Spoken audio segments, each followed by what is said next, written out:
யூடியூப்ல ஒரு முக்கியமான பாலிசிங்க. இது பார்த்தீங்கன்னா ரொம்ப டேஞ்சருங்க. இதனால ஒரு சிஸ்டர் ரொம்ப கஷ்டப்பட்டு ஒரு வீடியோவ எனக்கு ஒரு ஆடியோவ சென்ட் பண்ணியிருக்காங்க. ஸோ கேர்ஃபுல்லா இருங்க.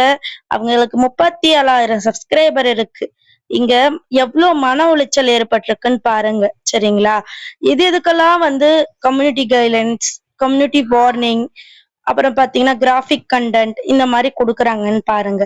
சரிங்களா? முதல்ல யூடியூப் வந்து நாட் ஈஸி. சரிங்களா? ஈஸி கிடையாது. எது வேணா போடணும்னு நம்ம சக்சஸ் ஆக முடியாது போட்டா. சரிங்களா? நம்ம சொந்த கண்டென்ட் போட்டாலுமே சில டைம் நமக்கு நாட் யூஸ். சரிங்களா? அந்த சிஸ்டர் என்ன பேசியிருக்காங்கன்னு கேளுங்க. அதுக்கப்புறம் உங்களுடைய சஜஷனை கமெண்ட் பண்ணுங்க. பிகாஸ் 37,000 சப்ஸ்கிரைபர் வச்சிருக்கிற ஒரு சிஸ்டர் இப்படி பேசும்போது மன வருத்தமா தான் இருக்கு. ஏன் எனக்கே கூட இன்னொரு யூடியூப் சேனல்ல 13,000 சப்ஸ்கிரைபர் இருக்காங்க. எனக்கே கூட யூடியூப் சேனலை delete பண்ணணும் அப்படின்ட்டு நேத்து ஒரு வீடியோ போட்டிருந்தேன். ஏன்னா யூடியூப் சேனல் நிறைய பேரு நினைக்கிறோம். ஏன்னா பணம் சம்பாதிக்கிறோம் அப்படின்னு நினைக்கிறோம். மன உளைச்சல தான் சம்பாதிக்கிறோம். அத நம்ம சரியான வேலை பணம் சம்பாதிக்கணும்னா சில வழிகளை ஃபாலோ பண்ணணும். அதுல முக்கியமான ஒண்ணுதான் இது. சரிங்களா? இப்ப பாத்தீங்கன்னா உங்களுக்கு இது எதனால வருது அப்படின்னு பாத்தீங்கன்னா, நீங்க மனுஷனுங்களை துன்புறுத்தி வீடியோ போட்டாலும், இல்ல குரங்குகளை, விலங்குகளை அடிக்கிற மாதிரி வீடியோ போட்டாலும், இல்ல இன்ஜூரி குரங்கு ஒரு நீங்க நல்ல வீடியோ தான் போட்டிருப்பீங்க. ஒரு குரங்குக்கு ஹெல்ப் பண்ற மாதிரி வீடியோ தான் போட்டிருப்பீங்க. ஆனா அது பாத்தீங்கன்னா ஏஐ வந்து பிக்ஸ்டு ஆர்டிபிஷியல் இன்டெலிஜென்ட் இப்படி இருந்தா இப்படி எடுத்துடு அப்படின்னு சொல்லும். இப்படி ஒரு ஃபுட்டேஜ குடுத்து வச்சிருக்கோம். அந்த மாதிரி ஏதாவது தென்பட்டா நீங்க எடுத்துருங்க அப்படின்னு சொல்லும். சோ அது வேலையே அது சிறப்பா பண்ணுது. சோ அதனால வந்து நீங்க இதெல்லாம் பண்ணக்கூடாது. ஒரு நல்ல கண்டென்ட், ஒரு ரேப் சீன், ஒரு இன்ஜூரி சீன், ஹாஸ்பிட்டல்ல காயப்பட்டு கஷ்டப்படுறாங்க, ஹெல்ப் பண்ணுங்க, அந்த மாதிரி கூட நீங்க போடக்கூடாது. பிகாஸ் இந்த மாதிரி போட்டா டிஸ்கிளைமர் கொடுக்கணும். அப்படியே ரேர் தான் இது வந்து நமக்கு அப்ரூவல் ஆகி பணம் சம்பாதிக்கிறது.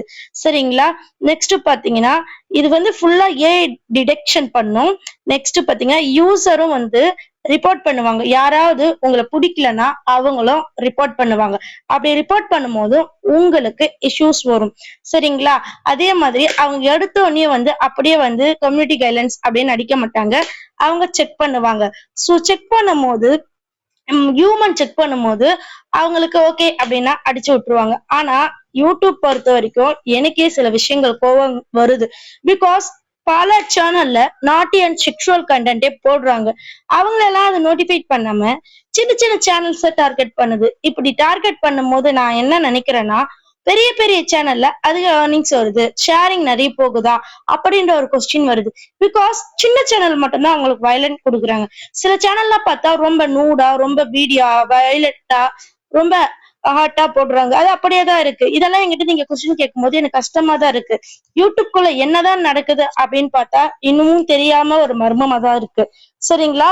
இதுல நீங்க நல்லா புரிஞ்சுக்குங்க. ஃபர்ஸ்ட் இவங்களுக்கு வந்திருக்கிறது ஸ்ட்ரைக் இல்ல, வார்னிங் கொடுத்திருக்காங்க. ஸ்ட்ரைக் இதுக்கு அடுத்து வந்தா ஸ்ட்ரைக்கு. அதே ஸ்ட்ரைக்கு ஒரு ஸ்ட்ரைக் வந்தா 90 நாட்கள் இருக்கும். அந்த 90 நாட்களுக்குள்ளாரவே 3 ஸ்ட்ரைக் வந்தா உங்க சேனல் ஆட்டோமேட்டிக்கா டிலீட் ஆயிடும். சோ கவனமா இருங்க. இது மட்டும் இல்ல, இப்போ தப்பே பண்ணாத சேனல்ஸ் எல்லாம் டிமானிடைஸ் ஆகுது. அது ஏன் ஆகுது அப்படின்ற விஷயத்த தெரிஞ்சுக்கணும். அடுத்த வீடியோக்கு வெயிட் பண்ணுங்க. யூடியூப் பத்தி மொத்தமா தெரிஞ்சுக்கணும்னா கண்டிப்பா நீங்க ஒரு கைட்லைன்ஸ் தேவை. அதை நீங்க ஃபாலோ பண்ணிக்கோங்க. சரிங்களா? 89 460 14 557 கண்டிப்பா இந்த நம்பருக்கு கான்டாக்ட் பண்ணுங்க. ஜஸ்ட் 200 ஜஸ்ட் கன்சல்டேஷன் பண்ணிக்கிட்டு உங்க சேனலை க்ரோ பண்ணுங்க.